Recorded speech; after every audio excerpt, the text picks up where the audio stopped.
Hello again, everybody. This is Mr. Everything. I'm coming at you with another Wargaming and miniature video. In this video, we're going to be talking about the Gates of Antares project that I'm working on. This is a Gates of Antares project update. All right, so in a previous video, I was building my Concord and my Gar armies, right? Well, as far as I've got, and I'm doing it kind of slowly because I want to record every part of this project. I want to record putting the models together. I want to record painting them. I want to record building terrain and all that for you guys. I could just rush through this and paint these guys ready to play, but I will have lost the opportunity to record it and share it with you guys. So I'm taking my time. So each week you should see one update and maybe 2 or 3 videos in regard to my Antares project. The latest video I did was the Gar Outcast Assembly, which are right here. They're not even primed yet. And I've got their little walker with cannon, the loader, and then the 6 troopers right there ready to go. So the Gar Outcasts are ready to go. I have 2 Gar battle armor. I got the bomber and the assault. And then I've got the Gar starter army, which I haven't gotten into yet. Well, except for the Outcasts. And then I've got a bunch of Concord here. So I've got 5 squads assembled with the Kraz assault squad, which these guys are like 8-10 feet tall, and then I've got the strike command squad along with the drones associated with all those sprues. Okay, so you know that's what I've got. That's what you've seen so far. Well, I've got, and you also saw that I got in a Sarissa ore scanner platform. This is kind of a mining platform where they store the ore before they transmit, ship it up to a ship or something like that, or to another, or through the gate or something like that. Okay, so you saw that I got one of those. Well, I just got a shipment in yesterday, and that shipment had with it another Sarissa building. It is the Gar blockhouse, right? I got the Gar blockhouse. Looks kind of cool. I'm gonna have to, it's only a couple of sheets, should be pretty easy to put together. And then I've got these little ones. I didn't realize these were going to come as little bitty ones, but I've got these kinetic barriers, which it's kind of got the wood, but then it's also got the plastic that fits down inside there, and you can pull the plastic off when the barriers are turned off and put the plastic in when the barriers are turned on. I thought that was cool. And then we also have these transmat pads, transmat set, and it looks like all it is going to be just popping these out and be done with it. I guess we'll find that out when I get that. And then this has some loose pieces in there moving around. This is the orbital transmat station. It's got pads, but it has like a Stargate disc over it. I guess it's kind of like a beam me up Scotty kind of thing. Yeah, we'll figure what that is. But I did get that. And then I got an assortment of paints as well. We'll talk about this in just a minute. But what I did get an assortment of paints. I got the military shader that I was talking about. I wanted like an OD green wash, as well as a light tone. So the light tone, it might be for flesh, but I think it's also for fabrics and stuff like that. Any light fabrics like whites and yellows and tans, you can put the light tone on to shade it. Okay, and I was going to use that for some things. And then I also got the mid-brown wash, which I have mid-tone, but this is mid-brown, so I don't know what the difference is. I'm going to have to experiment with that. Okay, and then one of these I got just for my military stuff. It's the khaki drab. This kind of looks more green than I expected it to look, but okay, that's cool. And these two I was gambling on to be right, and guess what? They are right. This is the skeleton bone. It looks kind of like a, I don't know, like a buff, but a little bit more brown. Okay, but that's the color I'm going to paint my Concorde after I put the wash. I'm going to put the wash on, and then I'm going to put this skeleton bone as a clean paint on top, and you'll see that technique when I do it. And then this is centaur skin, and in my mind, centaur skin is going to be a darker, it's going to be brown, it's going to be rugged, furry color, like brownish, you know. But on the picture on the website, Warlord Games website, it looked pink. And I wanted a pink color, pink flesh tone for the Gar Outcasts, because I wanted them to look very,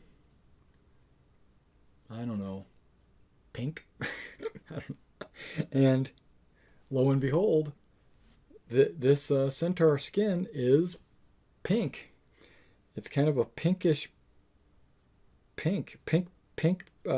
Imagine, I don't know if you remember any of the armory paints, but like elf flesh was, or maiden or nubile flesh. Those are all like super pink flesh tones for ladies and things like that. And this one reminds me of that.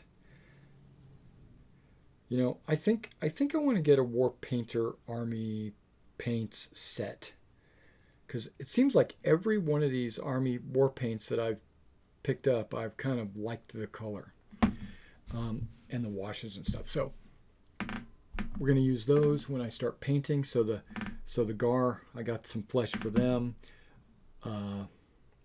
Skeleton bone I got for the Concorde. The military shader, well, the light tone I got to just, I'm going to wash everybody with the light tone first. But then the military shader is going to go on the green that I put on the Concorde shoulder pads, knee pads, and elbow joints and stuff like that. So, okay. Last but not least, this came in that same box. I bought this, and this is kind of weird. I bought this not for any of the stuff that came in it. It came with order dice. I already have order dice. It came with templates. I already have templates. It has pin markers. I already have pin markers. It's got a bunch of D10s, a D4, D6, D3. I already have all those dice. I don't need any of that. Two things that came in here that I wanted. The plastic Algoran squads. I wanted to see what those were all about. And these are super cool. You get 15 of them. And the scenario book. This is Strike on Kara 9, right? You get this scenario book. That's really the only two things I wanted. And I evaluated it and said to myself, this is probably about a $10, $15 book. These miniatures are probably about $20. So this is about a $35 just for those 15 miniatures in this book. And the thing was like 49 bucks. I said, okay, so I'll be paying another 15 bucks for all this other stuff.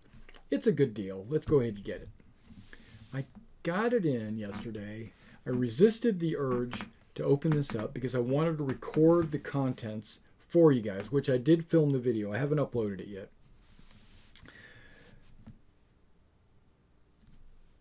Oh my goodness. This is probably the best deal I've seen from Warlord Games in a long frickin' time. First of all, this is a $50 box set. It comes with 2 armies.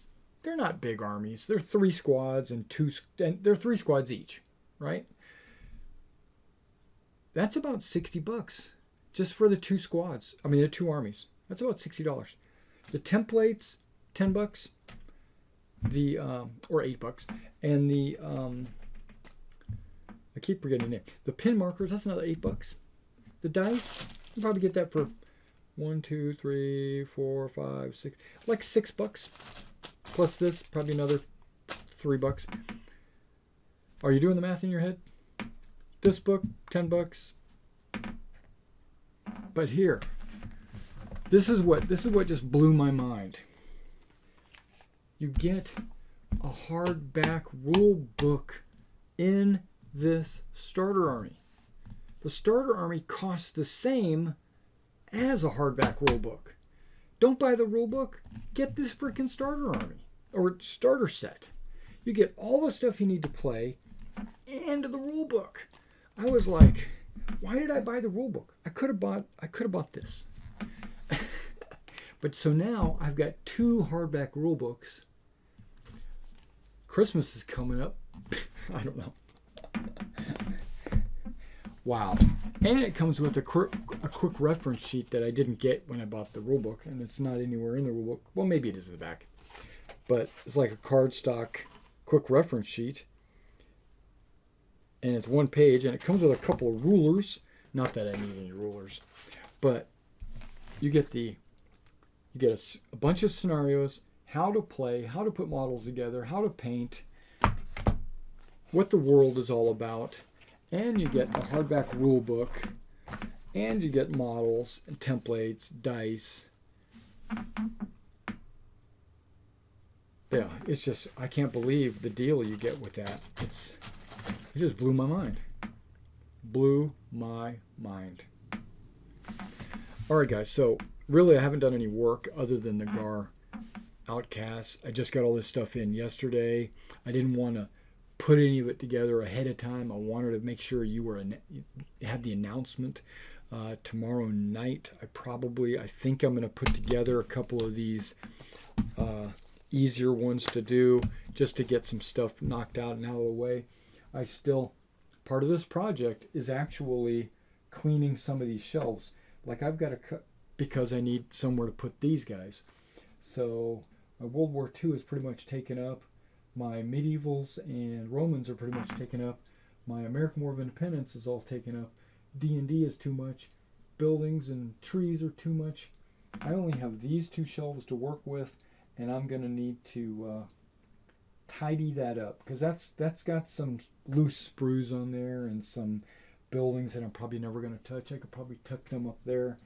And this is just a pile of D&D monsters that can be moved around. So yeah, that's part of my project, is to clean that off so that I can put these armies on the shelf properly. But I still need to paint them. All right, guys. Thanks for coming out and checking out this video, and I'll see you in the next one.